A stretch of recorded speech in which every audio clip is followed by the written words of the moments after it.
Alors, c'est cette chanson qui nous introduit, voilà, dans notre sujet. Alors, nous parlons du budget familial aujourd'hui. Coach, quand on parle de famille, souvent on dit c'est ma famille, je suis père de famille, je suis mère de famille. Qu'est-ce qu'une famille, coach? En réalité, en tant qu'expert en entrepreneuriat social, je voudrais dire que la famille est avant tout une entreprise sociale. C'est-à-dire? Voilà. Donc, c'est une entreprise sociale, comme le dit, de la société. Donc, c'est une entreprise sociale, c'est toute entreprise dont le début qui est créé à la base d'un besoin social. Donc, l'entreprise sociale, la famille étant une entreprise sociale, le chef de famille est le directeur de l'entreprise, le chef d'entreprise. Le PDG ou le directeur? Voilà, le PDG, ça dépend de la taille de l'entreprise. Ah, d'accord. Donc, c'est le chef d'entreprise. Le chef d'entreprise et la femme est la gestionnaire des ressources humaines, la responsable des ressources humaines de l'entreprise. Vous voyez, quand vous prenez la famille comme une entreprise, vous comprenez le rôle de chacun. Le rôle de chacun, le rôle de l'homme, c'est le chef de famille qui est le chef d'entreprise et la femme qui est la responsable des ressources humaines. Donc, c'est elle qui gère tout ce qui est ressources humaines dans la famille, y compris l'homme. L'homme, j'allais poser la question. Oui, puisque le chef d'entreprise est membre de la famille, est membre de l'entreprise. Donc, c'est la femme gère et l'homme et tous les enfants, c'est-à-dire le personnel de l'entreprise, les enfants et ceux qui travaillent pour l'entreprise, c'est-à-dire le boy, la boyesse, ou ce que vous appelez bonne, en réalité c'est la boyesse. Donc c'est elle qui gère tout ça là, elle gère les humeurs.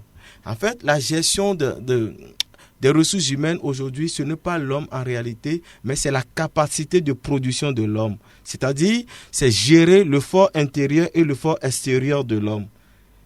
Vous parlez de qui? De la femme? De la femme. Gérer le fort intérieur. Oui, et extérieur. La femme est la première personne à savoir si son enfant est malade ou pas. Ça, c'est sûr. Donc, tandis que l'homme, en tant que chef d'entreprise, il est tout le temps parti. Lui, il cherche à faire grandir l'entreprise.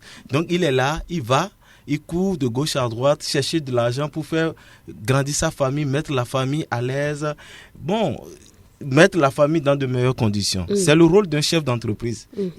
Comme je l'ai toujours dit, il est action et compétition. Voilà.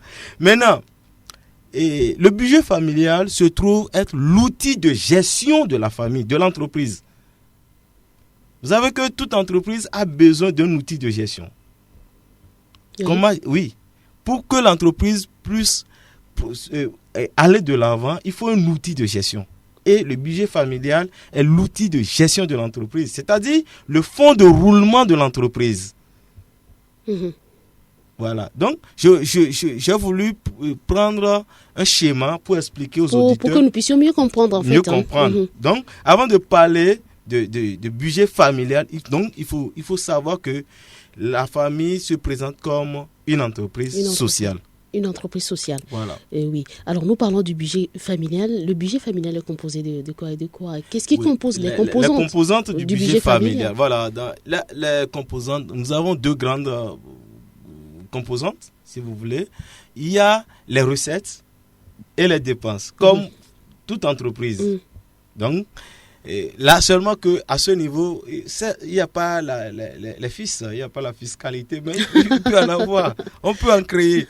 Bon, mais ici, il y a les recettes. Oui. Les recettes, il y a des recettes fixes et des recettes variables. C'est-à-dire, il y a le salaire. Si le chef d'entreprise ou la responsable, tout le monde, tous ceux qui composent la famille sont des fonctionnaires. Donc, c'est-à-dire, vous parlez de papa et de maman? De papa et de maman, bien sûr. Donc, si papa est fonctionnaire, il a un salaire fixe. Ça, c'est une recette fixe.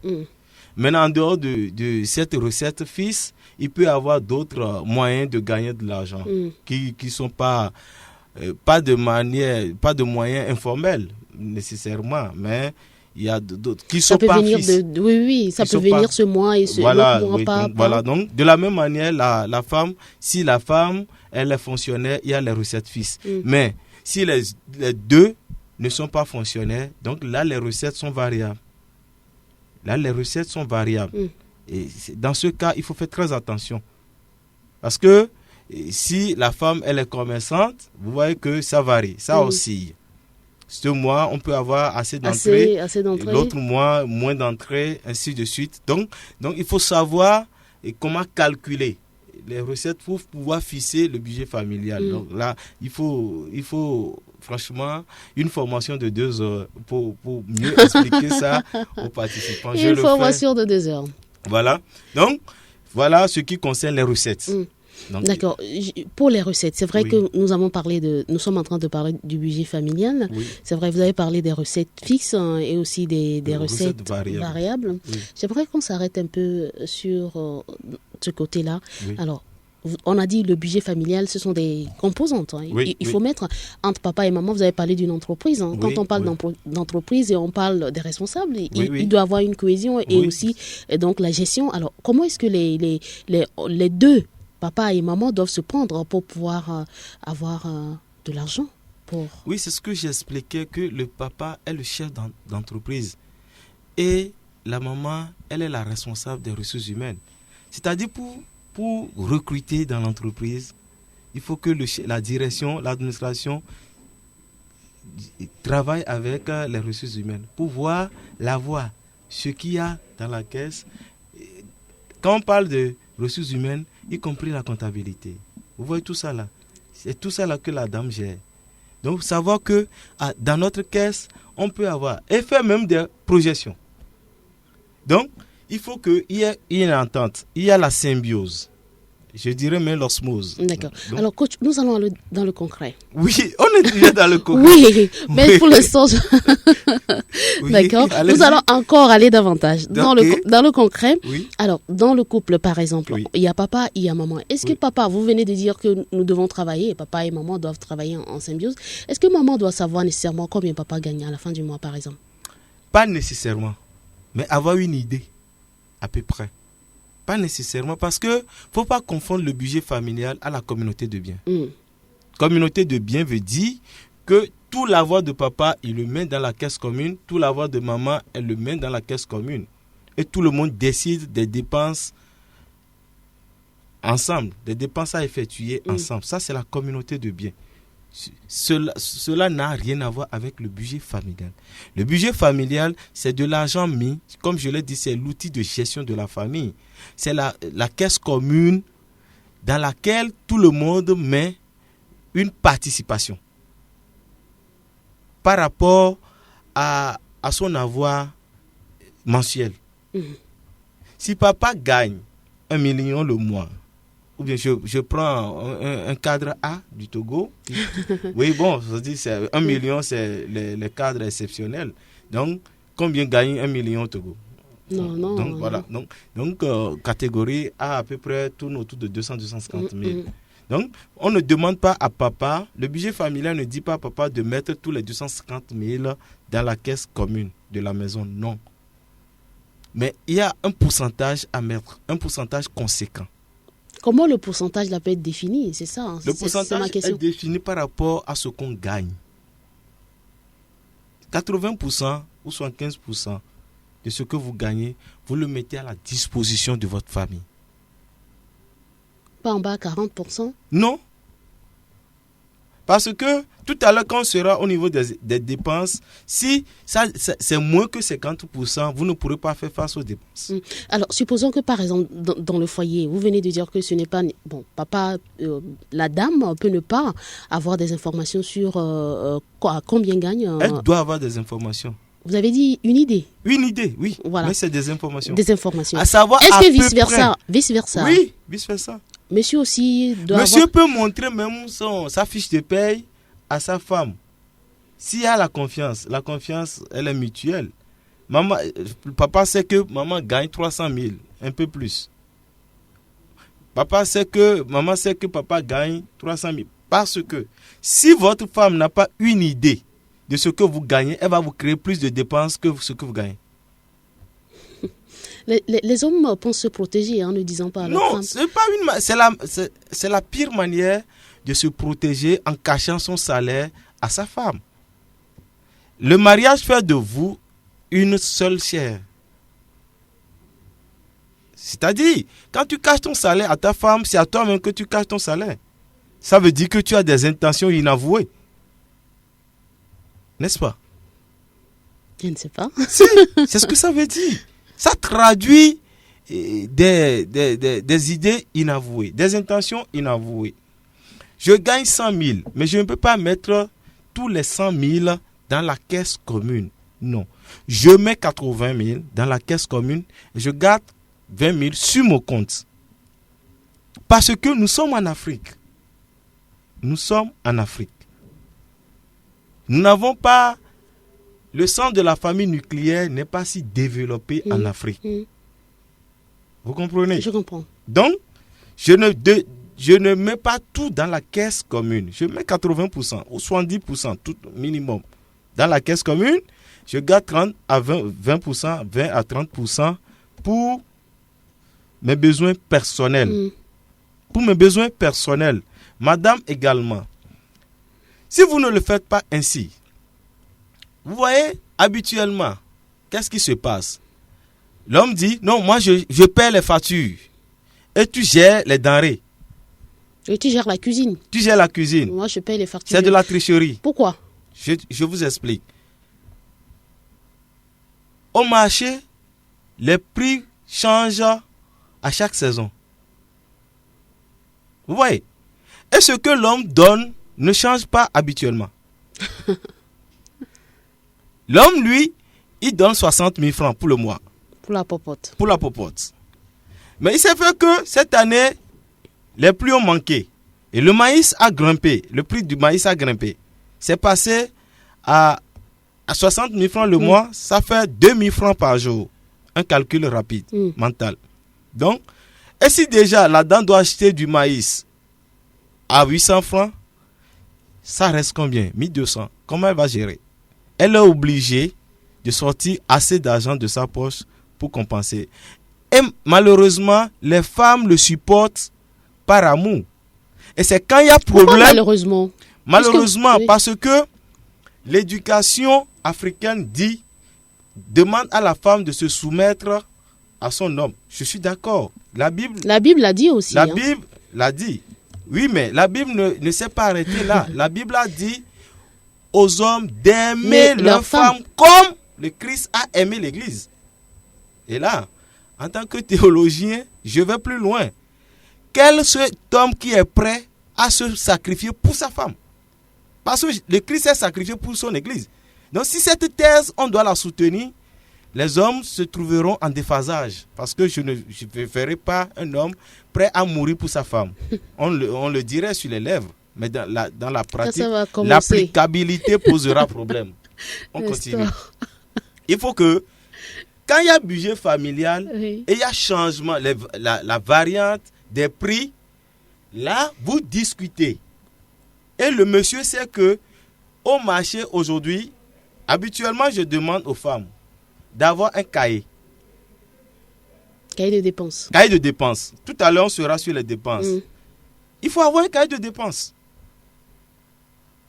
Et faire toujours mettre ce cahier à la disposition de l'homme. C'est très important.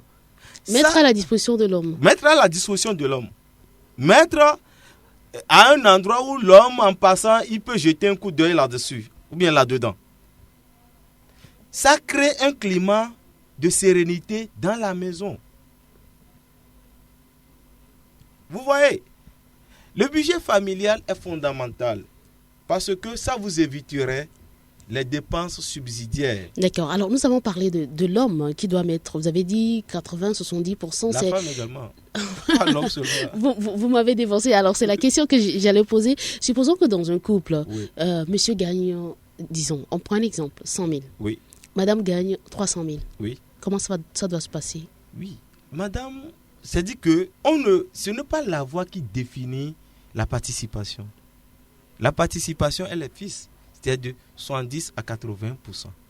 Maintenant, si l'homme gagne 300 000, l'homme sait qu'il doit faire un calcul rapide pour voir des 300 000, 70%, ça fait combien?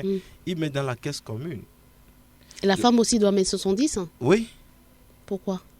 Mais devant le mariage fait de vous des êtres égaux. Le mariage fait de vous des êtres égaux. Même si la femme ne travaille pas, elle travaille à la maison. Le ménage est un travail. Elle doit être rémunérée par son mari. Rémunérée? Si. Comment? Oui, mais elle est au service de qui? De l'entreprise. Il faut que l'homme, à la fin de chaque mois, lui donne de l'argent. Si l'homme dit, tu ne vas pas travailler, mais entendez-vous clairement, c'est sur un principe fondamental. Ok, je ne travaille pas, je reste à la maison, mais à la fin de chaque mois, je gagne 80 000 par rapport à son salaire. Il faut que l'homme pense à payer la femme. Et si la femme travaille, est-ce que l'homme ne doit pas donner? Puisque vous venez de dire que la femme doit mettre de l'argent dans la caisse commune. Il ne faut pas confondre les choses. Ce que l'on doit payer à la femme au moment où la femme ne travaille pas n'a rien à voir avec le budget familial. Ça, c'est la voie personnelle de la femme. C'est dans ça que la femme va prendre maintenant pour contribuer au budget familial. Sinon, imaginez que vous êtes ménagère. C'est un métier aussi. Vous contribuez. Les femmes ménagères, je les apprécie beaucoup. Parce qu'elles sont au service de l'entreprise familiale. En plein temps.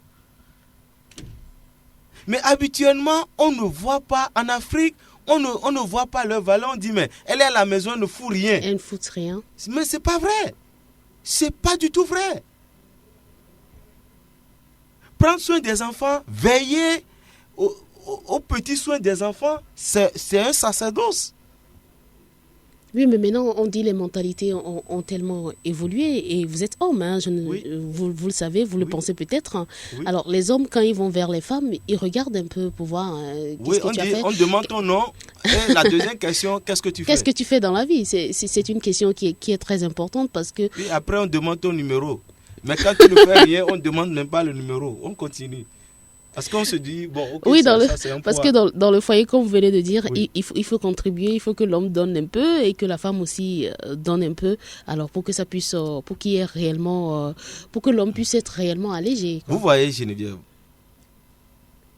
il y a une acception qui circule actuellement dans la mentalité commune du moins, où on dit l'habitude est une seconde nature. Oui, mais en tant que coach, je me dis, et la première nature, elle est où? C'est la nature divine. Pourquoi laisser cette première nature pour épouser une seconde nature? C'est l'habitude qui nous oblige à épouser cette seconde nature. Non, l'habitude ne doit pas nous dénaturer. Nous sommes dénaturés. Et j'ai toujours dit aux étudiants, à chaque fois quand je donne des formations, je dis, mais aujourd'hui, la jeunesse est déculturée et acculturée. Mais cette jeunesse, il faut l'inculturer. C'est-à-dire, nous sommes tournés vers une culture que nous ne maîtrisons pas. Acculturée, c'est-à-dire la culture occidentale que nous ne maîtrisons même pas. C'est les rebuts que nous voyons et que nous prenons. Nous sommes déculturés simplement parce que notre culture, nous ne la maîtrisons pas. Nos valeurs endogènes, nous ne les maîtrisons pas. Et ça, en Afrique ancienne, c'est le devoir de l'homme de prendre soin de sa femme en totalité. Nous allons revenir sur ce sujet dans la deuxième partie de cette émission. Nestor, pause publicitaire.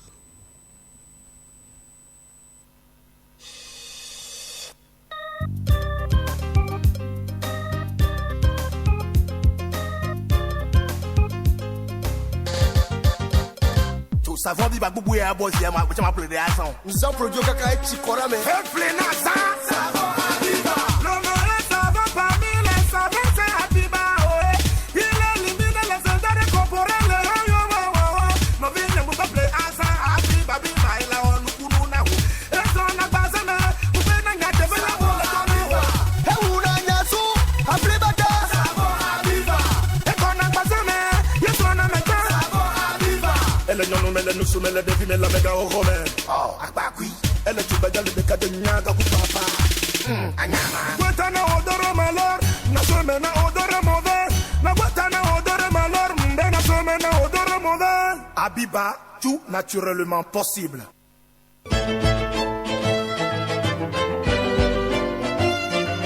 Mise en valeur Par son design d'une élégance infinie, la Compressor Beer se caractérise par une robe légèrement dorée et une mousse blanche persistante. La finesse de son arôme houblonné rend cette savoureuse bière blonde particulièrement désaltérante. Parfaitement équilibrée en malt et en houblon, elle possède toutes les caractéristiques d'une grande bière européenne de pure tradition. La fraîcheur a un nom. Compressor Beer. Une recette unique et un délicieux goût aux saveurs originales. Servir frais, le goût parfait de la Compressor Pils va certainement éveiller vos papilles. Un panaché rafraîchissant. La Compressor Citron est une bière revitalisante à base de limonade. Elle est plus légère dans sa robe, très faible en alcool et idéale pour une journée chaude. La Compressor Suprême est une bière pasteurisée exceptionnellement rafraîchissante. Avec sa saveur à la tequila ensoleillée, son arôme esquis et sa couleur dorée, la Compressor Suprême est une combinaison sublime de douceur délicate et d'amertume subtile. La Compressor Suprême satisfait même les plus exigeants des amateurs de bière, en particulier ceux qui cherchent des sensations nouvelles et surprenantes. La fraîcheur a vraiment un nom. Compressor est la fraîcheur. Compressor est la fraîcheur.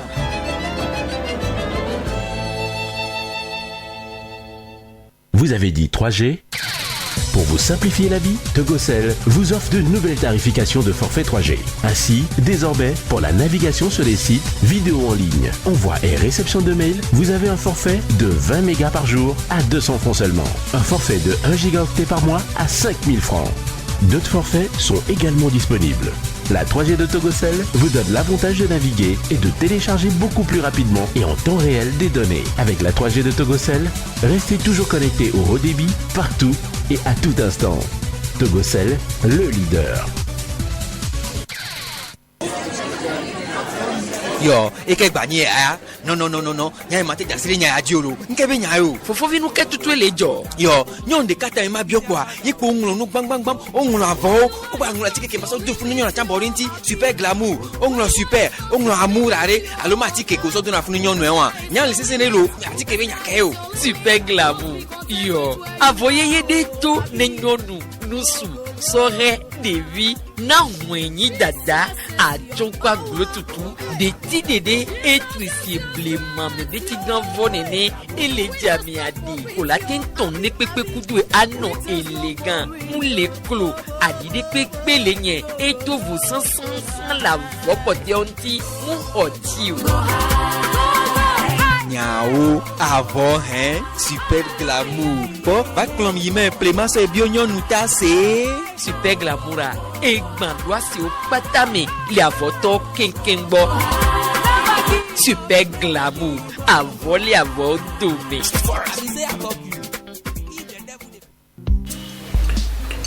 Justement, dis-moi Fred, tu as pu le voir? Qui? Monsieur Garo, bien sûr. Ah oui, si. Et tu lui as dit quoi? Monsieur Garo, je voudrais que mon entreprise soit reconnue. J'ai appris que vous avez les ressources nécessaires pour m'aider. Que dois-je faire? Pour une entreprise, vous avez besoin d'avoir une image visible. Et ce n'est pas de la magie. Il vous suffit d'inscrire l'identité de votre entreprise chez Go Africa Online, qui possède une très grande plateforme d'information pour l'annuaire en Afrique. Cet annuaire est disponible en livret sur CD installable sur un ordinateur et sur un site internet pour un accès international. Et c'est tout? C'est ce que je lui dis. Et ça marche? Tu parles, je n'ai même plus de temps de repos. Garantissez votre visibilité. Créez des opportunités d'affaires. Inscrivez-vous dès maintenant dans l'annuaire. Go Africa Online.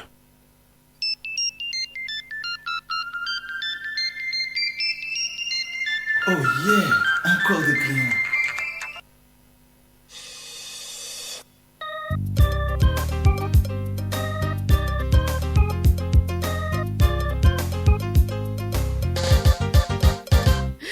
Alors, retour dans ce studio, je rappelle aux auditeurs que je reçois aujourd'hui le coach Hippolyte, qui est le directeur général de Akoma Coaching. Voilà, nous sommes en train de parler du budget familial, un thème que j'avais sous-estimé, mais vraiment qui est profond, large et tout ça.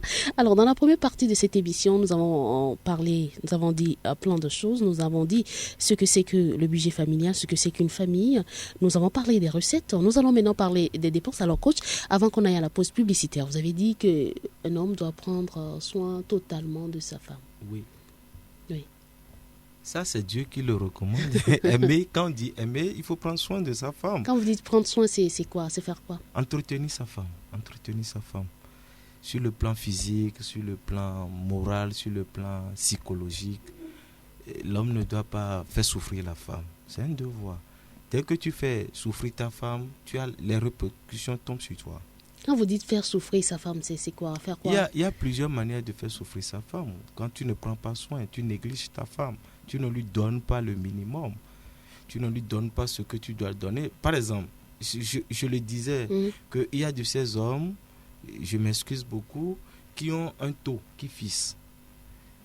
Depuis 10 ans, qui se sont mariés, c'est ça qui donne 30 000 le mois, point.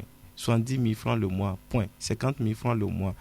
L'argent, les années passent, mais ça ne change pas. La femme a beau crier pour dire au marché les choses coûtent cher, mais je dis habituellement, quand j'ai de ces cas, je dis demande à la femme, faites l'effort d'amener un jour votre mari au marché avec vous. Ou bien, remettez-lui le cahier de dépenses. Il faut que les femmes aient un cahier de dépenses. Un cahier de dépenses. Il faut avoir un cahier de dépenses. Dans le cahier, j'écris quoi? Tomate. Oui, le jour où vous allez au marché, la date. Vous écrivez la date. Et avant d'aller au marché, vous devez savoir ce que vous allez acheter. Vous, les femmes aussi, voilà le défaut que vous avez. Ça veut dire que vous n'avez pas de budget prévisionnel. Il faut savoir. Quand on rentre au marché, c'est difficile. La femme ne peut pas aller au marché, faire 30 minutes et sortir. Et à la fin, quand la femme finit de faire le marché, vous allez voir qu'il y a eu plus d'achats d'imprévus que de prévus. C'est pourquoi on est au marché, des fois même, on ne l'achète pas. On ne l'achète pas, on revient. On revient avec plein d'autres choses qu'on n'avait pas prévues. Là, le budget familial te l'interdit. Quand je m'excuse beaucoup, tu as prévu aller acheter 2 caleçons au marché, tu vas, c'est pour acheter 2 caleçons au marché et tu reviens. Et pour être sûr de l'avoir fait, tu connais à peu près le prix des caleçons et tu prends cet argent avec toi uniquement avant d'aller au marché. Ça demande de la rigueur dans la gestion. Mais quand tu prends de l'argent beaucoup plus que l'argent de 2 caleçons, tu es tenté parce que quand on a l'argent en poche, la tentation est grande de le dépenser. Ça rentre dans les dépenses du budget familial. Oui. Il y en a 3. Malheureusement, on n'aura pas assez de temps pour détailler. La première catégorie, c'est les dépenses fixes. Qu'est-ce qu'on met dans les dépenses? Les dépenses fixes, c'est les dépenses incompressibles. Non. C'est-à-dire le loyer, par exemple. Le loyer? C'est une dépense fixe. Ou qui peut changer peut-être une fois 2 ans, tous les 2 ans. Bon, voilà. Il y a les dépenses fixes également, la scolarité des enfants. Ça peut changer aussi. Hein. Ça peut changer, mais pas tous les ans. Oui, pas tous les ans. Oui, ça peut changer, mais c'est des dépenses fixes. On sait que à telle période, on doit payer ça et que c'est une dépense invariable qu'on ne peut pas éviter. C'est les dépenses fixes, ça. Il y a plusieurs catégories de dépenses fixes. Hein. Réfléchissez un peu dans vos maisons, vous allez voir les dépenses fixes. Voilà. Quand il y a fixe, il y a variable. Là, donc. Il y a les dépenses variables. C'est-à-dire les factures. Les factures. Facture d'électricité, facture de téléphone. Voilà. Facture de téléphone. L'abonnement. Oui.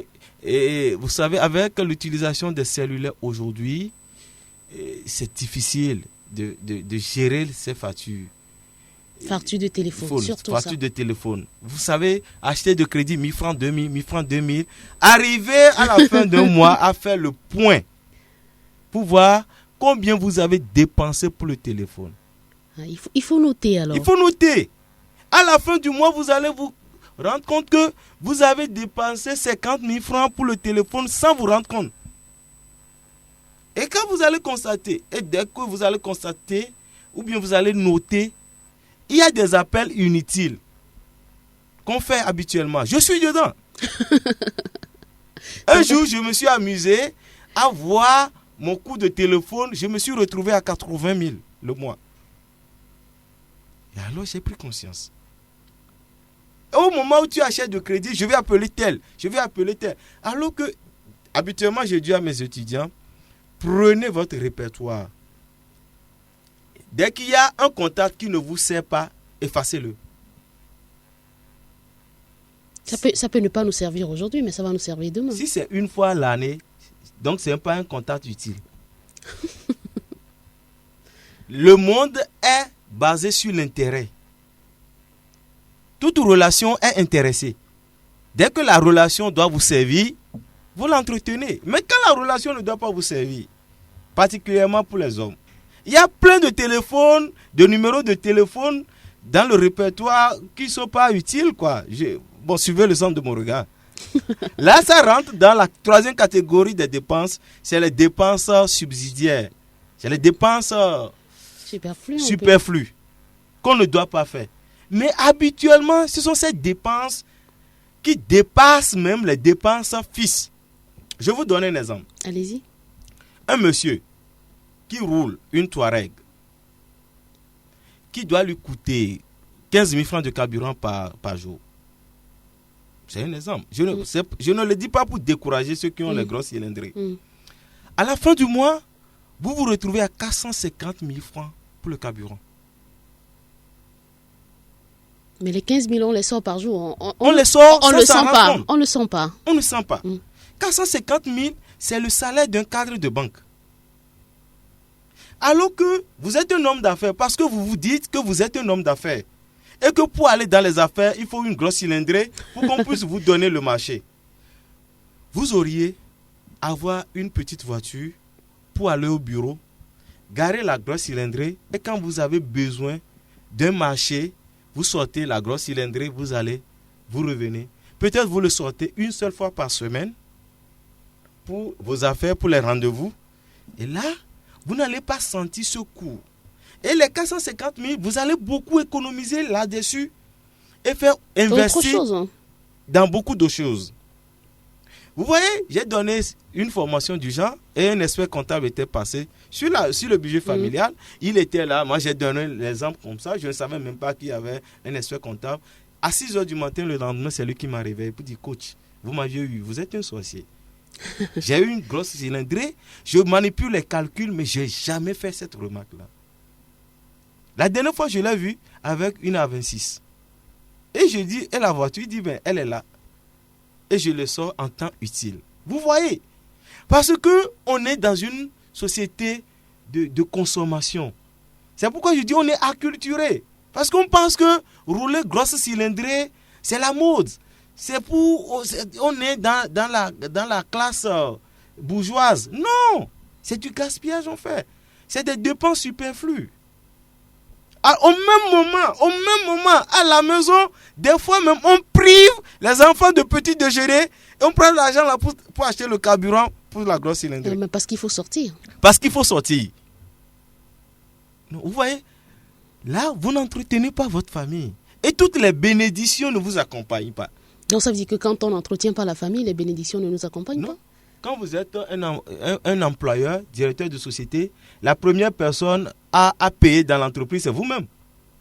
Quand à la maison, votre femme n'est pas en paix, votre entreprise n'est pas en paix, hein, ça, non, soyez sûr. Si par exemple, la femme n'est pas en paix à la maison et la maîtresse est en paix dehors, là, c'est encore une malédiction. Pourquoi? C'est une malédiction. Ça fait partie des dépenses superflues. Et on en a assez de mines et de maîtresses. La maîtresse dépense superflues? Oui. Et ça, je l'ai remarqué avec les amis conducteurs de taxi moto. Elle dit, vous les voyez remettre 1000 francs à leur femme à la maison et ils sont prêts à donner 2000, 3000 à la maîtresse. Et je me dis, mais écoutez, j'en ai accompagné, je dis, mais écoutez, quand vous faites le point, Ça, c'est une banque perdue. Hein. Vous cotisez et que quel jour vous allez prendre ça. C'est une banque perdue. Vous cotisez là-dedans et on ne sait pas quand est-ce que ça va vous rapporter. Soyez raisonnable. C'est pourquoi le budget familial vous aide. C'est l'outil de gestion de la famille, comme je l'ai défini. Et pour certaines dépenses, on se dit, mais ce n'est pas utile. Des fois, on gaspille de l'argent parce qu'on veut aller voir tel, on veut aller voir tel. Quoi? Les sorties aussi, il faut les gérer. Il faut les gérer. Toutes les sorties ne sont pas utiles. Je suis désolé de le dire. Soit vous programmez toutes les sorties sur une journée. Quand vous sortez, vous faites le tour en même temps. Mais on prend la voiture parce qu'on a sa soeur.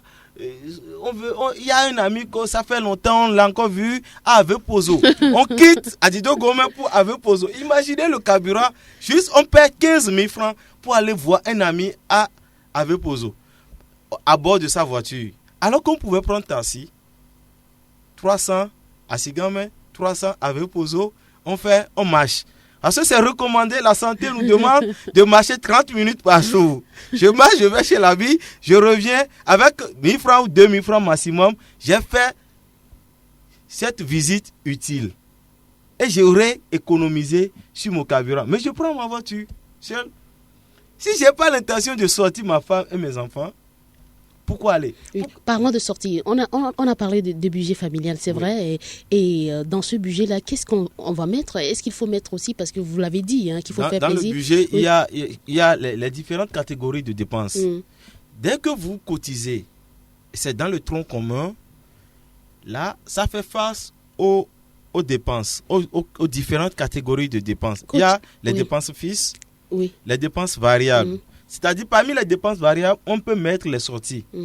Ça fait une fois par mois, on sort avec la famille. Vous allez définir ça? On le définit. On dit que le dernier dimanche du mois, nous mangeons au restaurant. Pour permettre à la femme d'être habituée, c'est-à-dire de ne pas rompre avec les anciennes habitudes. Parce que quand vous ne sortez pas votre femme, un jour, un homme l'invite dans un restaurant, c'est un danger pour vous. C'est pas un danger, la femme est tenue d'être fidèle, c'est ce que les hommes disent. Et l'homme? L'homme est tenu aussi d'être fidèle. devant le mariage, vous êtes des êtres égaux. Et là, il n'y a pas de privilège. Et je suis d'accord que les hommes qui m'écoutent ne seraient pas d'accord avec moi, mais permettez-moi de dire ce que je dois dire. C'est ça la norme. Si je sais que c'est vrai que la mentalité africaine n'a pas encore accepté la monogamie. On crie sur tous les toits la monogamie, mais au fond, nous vivons la polygamie. Et ça, je me dis, aujourd'hui, nous avançons vers cette polygamie moderne. On se marie à l'église, devant le curé, dans sa cure, et tout, on jette les fleurs, mais derrière tout ça, là, peut-être même à cette cérémonie, les maîtresses sont là. Sont invités.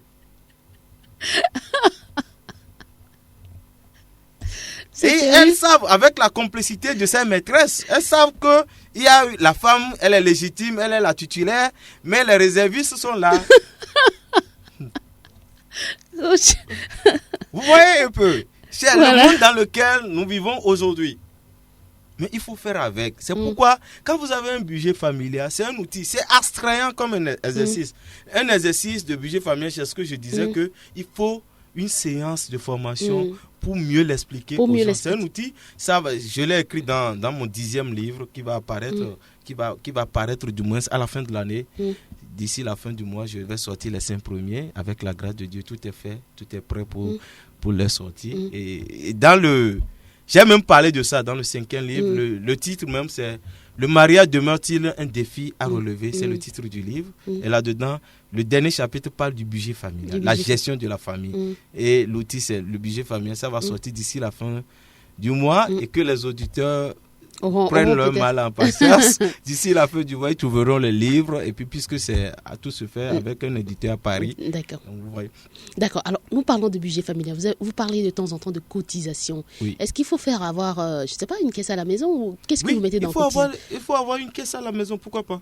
Il faut avoir un endroit où on dépose. ou c'est chez la femme, et c'est dans la moire, ou bien c'est quelque part, et l'homme sait, la femme sait. Quand l'homme prend, il doit noter. Quand la femme prend, elle doit noter. C'est pourquoi l'argent. Vous voyez, le budget familial vous sauve. Au moment où les parents du village viennent pour demander de l'argent. Comment ça nous sauve? Oui. C'est-à-dire quand la dépense n'est pas prévue, le budget familial dit, c'est pas prévu, j'ai pas d'argent. Parce que ça vous permet, ça vous met en sécurité. Mais quand vous jouez aux fonctionnaires, vous allez au village, on vous demande niné, bon, tonton, vous mettez la main dans la poche et vous donnez seulement sans compter. Et c'est au retour que vous vous rendez compte que vous n'avez plus d'argent. Mais quand vous avez le budget familial, vous savez qu'en allant au village, vous avez seulement 10 000 pour les 10 premiers. Les 10 premiers quoi? C'est-à-dire, celui qui vous demande 5 000, vous lui donnez 1 000 francs pour lui dire, aujourd'hui, j'ai pas assez d'argent, je te donne 1 000 francs. Vous savez, quand on vous demande 5 000 et vous donnez aujourd'hui, soyez sûr que le parent qui vous a demandé 5 000, la prochaine fois ne vous demandera plus 5 000, mais il va vous demander 10 000.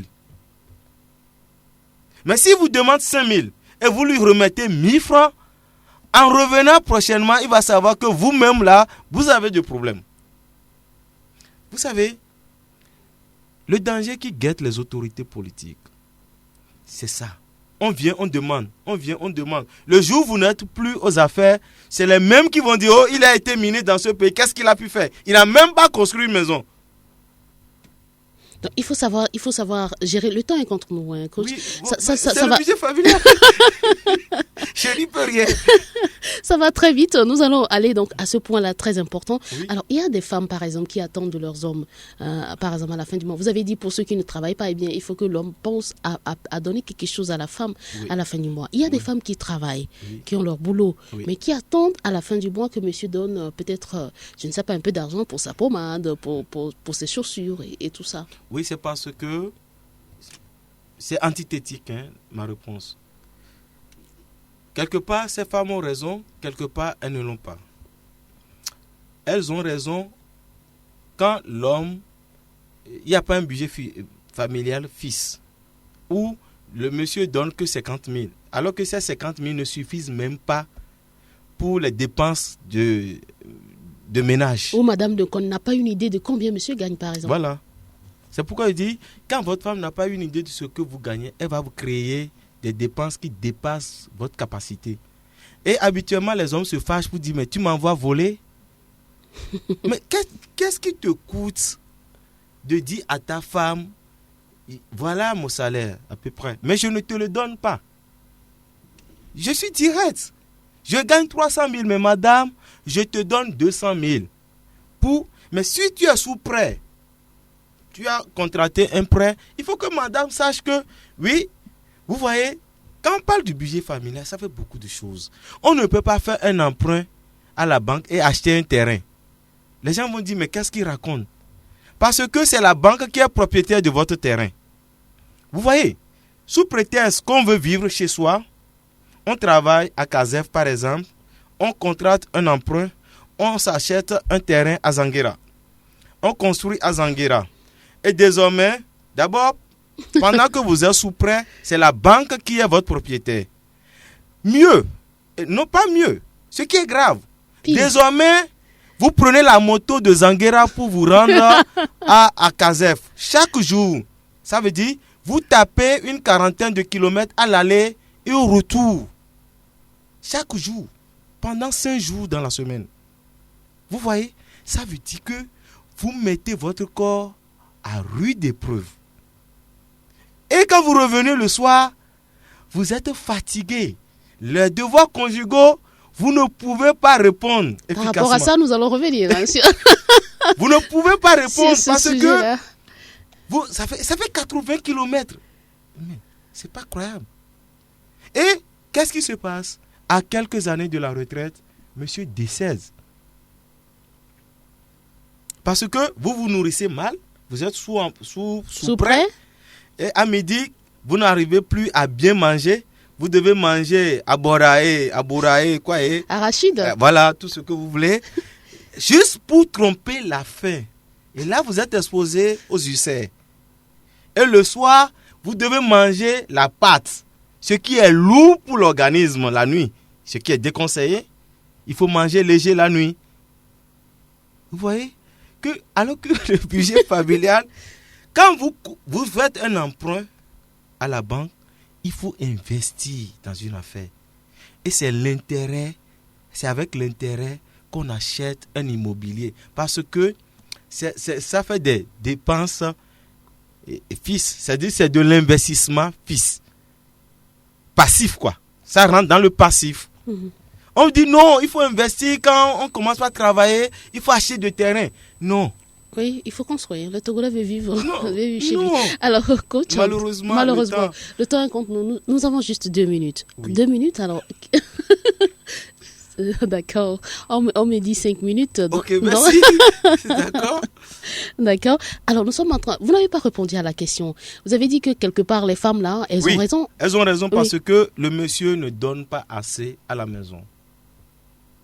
L'autre côté, si le monsieur donne assez, les femmes n'ont pas raison. Parce qu'il y a aussi ces femmes, l'argent ne doit pas sortir. Ce que je gagne, c'est pour moi et pour ma famille. C'est pour moi et pour moi. Et pour moi. Et pour moi. Non. C'est une question d'éducation. Parce qu'elles ont peur que monsieur, par exemple, si elles mettent leur argent ou bien elles mettent leur argent dans le budget, eh bien monsieur aura plus de chance ou plus d'argent pour aller entretenir les maîtresses dehors. C'est pas une question de mettre plus d'argent dans le budget, mais c'est de discuter avec le monsieur pour que... C'est ce que je dis, si vous avez un cahier de dépenses, vous revenez du marché, vous lui remettez le cahier, lit. À la fin, il voit, et il va voir qu'il a donné 50 000. Vous êtes allé au marché, vous êtes revenu avec une liste une dépense de 70 000. La prochaine fois, ce n'est pas à vous de lui dire complète. Il va compléter. Parce qu'il a compris que le marché n'attend pas. Excuse-moi énormément. On est dans le budget familial. C'est une erreur aux fonctionnaires de dire ajoutez-nous de l'argent sur le salaire. S'il y a une réclamation que le fonctionnaire doit faire, c'est de doubler le salaire. Parce que quand on vous ajoute, les impôts sont là. Oui, dès qu'on avance sur le salaire, les impôts aussi avancent. Finalement, vous ne gagnez rien. D'accord. Alors, je crois que nous allons revenir sur ce sujet-là. Alors, vous avez dit que le monsieur doit prendre soin de madame. Vous l'avez dit. Oui, ça vous intéresse. ça m'intéresse. Alors, vous avez dit aussi que monsieur doit mettre... à la disposition de la femme. 70 oui, 80% du budget. C'est dans les 30% que monsieur doit faire plaisir à madame Oui. C'est dans les 30%. Est-ce que madame aussi doit faire plaisir à monsieur? C'est vice-versa. Ce n'est pas dit seulement que c'est à l'homme de faire plaisir à son mari. Madame attend recevoir. Et l'expérience a montré que les femmes font plus plaisir à leur homme. Et là-dessus, je ne suis pas féministe, mais je défends beaucoup les femmes dans la réalité parce que vous savez, j'écoute beaucoup les femmes. Ça fait 10 ans que j'écoute les histoires de famille. Ça fait 10 ans que j'écoute les histoires de famille. Et les femmes se plaignent beaucoup parce que les hommes ne les regardent pas. L'attention manque beaucoup aux hommes. Dans la famille, l'attention. Oui, l'attention. La femme aime ça. Qu'on soit attentif à tout ce qu'elle fait, qu'on lui fasse plaisir. Ce n'est pas le coût. Vous pouvez aller acheter quelque chose de mauvaise qualité, mais c'est le geste qui compte pour la femme. Elle va prendre. Même si ça ne l'intéresse pas, elle prend. Elle te dit merci. Mais après, elle va te dire, tu sais, ce que tu m'as acheté là, il fallait l'acheter ici. Parce que ce n'est pas la bonne qualité. Elle prend. Elle aime ça parce que le fait de t'avoir donné de la peine, d'aller lui acheter, la femme aime ça. Mais monsieur n'a pas souvent le temps. Non, ce n'est pas le temps. Monsieur n'a pas reçu ça dans l'éducation. Je m'excuse, je suis un homme. Je partage tout ce qui appartient à l'homme. C'est de lacune dans l'éducation parce que nos mères, nos papas ne nous apprennent pas ça. C'est quand le papa le fait devant l'enfant, quand l'enfant va grandir, il va le faire également. Parce que quand le papa a toujours fait plaisir à maman, l'enfant a vu. Là, on est dans l'intelligence émotionnelle. Ça rentre dans l'éducation. Ça est devenu une tradition. Quand papa, après avoir mangé, lui-même lave les assiettes, le garçon à la maison, il ne peut pas manger, laisser les assiettes. Non, papa peut laver les assiettes. Pourquoi pas? Papa peut laver les assiettes. Papa peut faire les légumes avec maman. Au retour du marché, papa peut faire les légumes avec maman. Et c'est pendant ce temps que la femme te livre des secrets. Elle te dit des intimités. Ce n'est pas au lit. C'est dans ces petits gestes que tu apprends, que tu écoutes des histoires cachées des femmes. D'accord, coach. Malheureusement. On a fait un effort. On nous a encore donné 2 minutes de plus, mais je crois que nous allons nous retrouver sûrement la semaine prochaine. Ça dépend de votre disponibilité pour qu'on revienne donc sur ces sujets-là. En tout cas, merci d'être passé dans cette émission. Alors, pour ne pas donner le numéro à chaque appel, après, alors donnez votre numéro aussi. Bon, je réponds au numéro 91 12 62 85. 62 85. Et puis le 99 45 12 54. Ok. Donc 91 12 62 85 ou 99 45 12 55. 54. 54. J'ai écrit 55. Merci d'être passé dans cette émission. Merci à Nestor Glo de l'autre côté à la technique. Bon week-end à tous. On se retrouve lundi dans cette émission. On en parle à lundi. La